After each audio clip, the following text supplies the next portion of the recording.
Well, the community of Novela in Cape Town reels and feels let down by President Cyril Ramaphosa for letting a parole loose in their community. Now, that's after the body of 8-year-old Tazne van Wyk was found just outside of Worcester in the Western Cape last night. The 54-year-old suspect was on parole for culpable homicide. President Ramaphosa announced a special remission in December last year that saw some offenders having their sentences reduced drastically.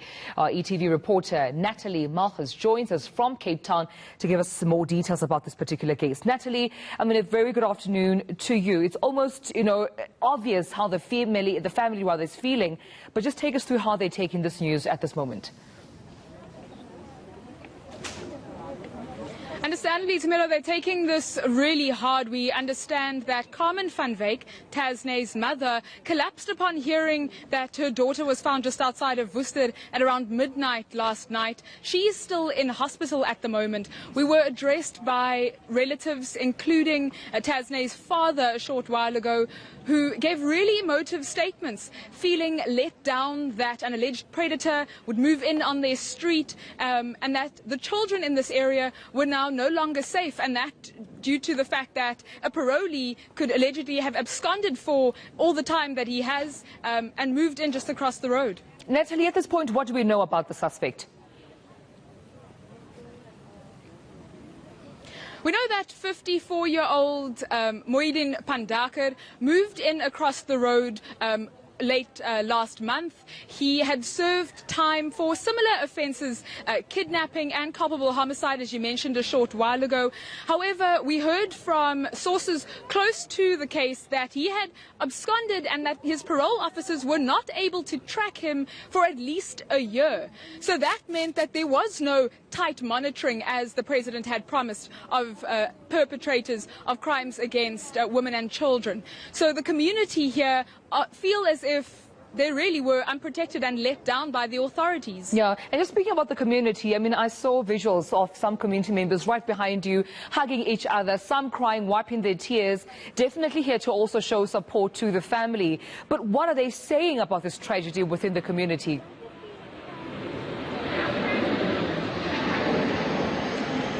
They're shocked. There is this somber quiet that's fallen on Clare Street here in Elsie's River. The community is genuinely shocked. They had held out hope that they were going to find 8-year-old Tazne van Wyk. They had launched informal searches almost immediately after the alert went out that this girl was now missing, and they genuinely thought that had they scoured every nook and cranny of the city, they were going to find her. So when they heard at around midnight last night that her body was found in a stormwater drain in Worcester, which is several kilometers away from this community, they were understandably devastated. And just before I let you go, Natalie, back to the suspect. Where is he now? Has he been arrested?